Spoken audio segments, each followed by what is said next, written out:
Welcome to the beginning of the second module, all about paleopathology.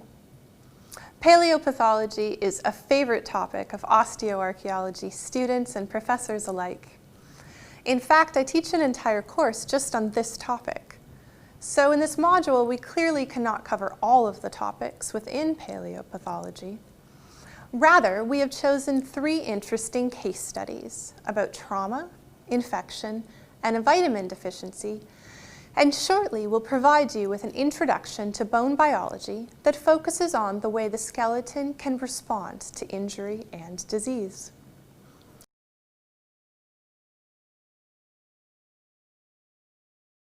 Let's begin with a definition. The term paleopathology was first coined by Sir Alfred Rufford in 1910 to mean the science of diseases whose existence can be demonstrated from human and animal remains from ancient times. Within this module, we will be focusing solely on human examples. So, we look for the mark left on a bone or a tooth as a result of injury or disease, which we call a lesion.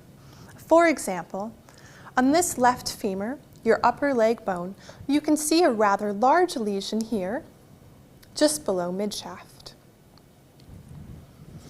The subjects covered within the field of paleopathology can be categorized as follows. First, we have acquired conditions, so conditions obtained during life. These consist of trauma, infectious disease, joint disease, metabolic conditions, neoplastic conditions like cancer, and dental disease. And then second, we have congenital conditions. These exist at birth or just after and refer to anomalies, malformations, or diseases which are either hereditary or acquired during gestation. Paleopathology provides evidence for the appearance and evolution of diseases. Because most of the skeletons we study come from the period before modern medicine, so before things like germ theory, vaccinations, antibiotics, and chemotherapy, we can assess how a disease would progress in the absence of medical treatment. We can also see the manifestation of a disease across the entire skeleton, including lesions not usually detectable with medical scans like X-ray or CT, and not typically looked for by clinicians or pathologists. In regards to the importance of paleopathology for understanding past populations, we can make comparisons of the prevalence of a lesion or a disease in different geographic groups or between different time periods to try and say something about the health of a population. And this brings us to a really important point. And I'll explain why I used air quotes when using the term health.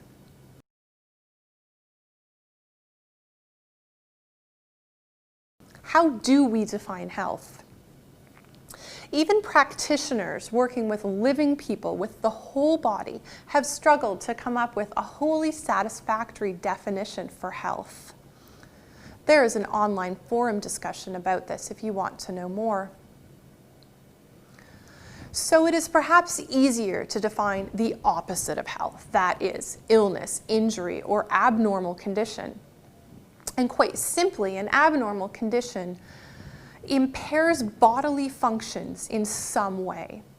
Thus, health can be thought of as the absence of impaired function. But researchers have increasingly come to realize that we're never completely healthy, that is free from any and all impairment, particularly when considering not only your physical health, but also your mental health.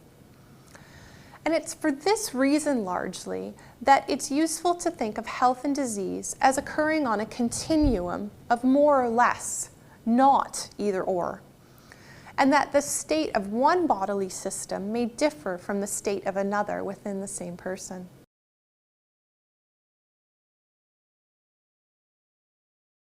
Before moving on to the next video, a few final definitions to ensure we're all on the same page.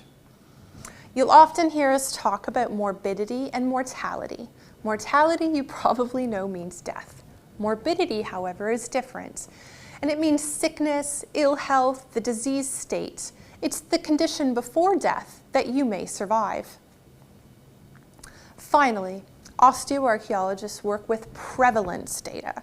With prevalence, meaning the total number of cases of a disease or injury within a population, or the sample we're analyzing, over the entire time period during which they were buried. And this is different from the term incidence. Incidence is what modern health researchers usually use and refers to the number of new cases or new individuals who contract the particular condition during a specific period of time. In archaeology, we typically don't have good enough time resolution to study incidence.